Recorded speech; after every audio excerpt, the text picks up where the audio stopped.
आता बातमी गणेशोत्सवासंदर्भातली आहे। बाप्पांचं आगमन अवघ्या काही दिवसांवर येऊन ठेपलंय। मूर्तिकारांकडून सध्या बाप्पांच्या मूर्तींवर शेवटचा हात फिरवला जातोय। डहाणूच्या राणा कुटुंबियांच्या अष्टविनायक आर्टमध्ये देखील ही लगबग पाहायला मिळते। या कार्यशाळेत 100% शाडू मातीच्या मूर्ती तयार केल्या जातात। यातील 70 पेक्षा अधिक टक्के मूर्ती या थेट गुजरातमध्ये विक्रीसाठी जात असतात। मी डहाणूमधील जे अष्टविनायक आर्ट कार्यशाळा आहे तिथे आहे। इथे शाडू मातीच्या जे पर्यावरण पूरक मूर्त्या असतात त्या बनवल्या जातात। गेल्या तिसऱ्या पिढीपासून हा कारखाना आहे तो आहे।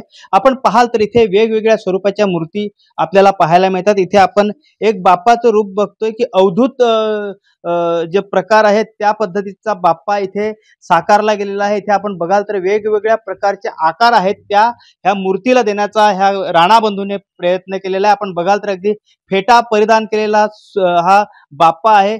सुरेख अशी मूर्ती इथे आपल्याला पाहायला मिळते। अगदी छोट्या मूर्तींपासून मोठ्या मूर्ती आहेत त्या इथे बनवल्या जातात। इथे आपण बघाल तर ग्रंथ वाचणारा बाप्पा जी बाल मूर्ती आहे गणेशाची ती बनवलेली गेलेली आहे।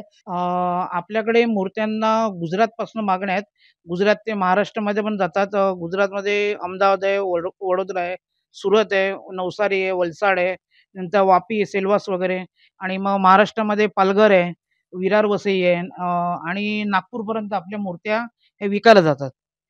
नक्कीच आपण पाहिलेलं आहे केतन राणा आपल्यासोबत होते। गेल्या अनेक वर्षापासून ते ह्या मूर्ती घडवण्याचं काम करतायत। ह्याच्यामध्ये मुख्यतः ते शाडू मातीच्याच मूर्त्या बनवतात आणि ह्या मूर्त्यांची जास्त मागणी जी आहे ती गुजरातमध्ये होते, कारण तिथे जास्त शाडू मातीच्या मूर्त्यांना मागणी आहे आणि ह्यांचा जो व्यवसाय आहे तो वडिलोपार्जित आहे आणि वेगवेगळ्या प्रकारच्या दरवर्षी हे मूर्ती बनवण्याचा प्रयत्न करतात। संतोष पाटील, एबीपी माझा, पालघर। एबीपी माझा, उघडा डोळे बघा नीट।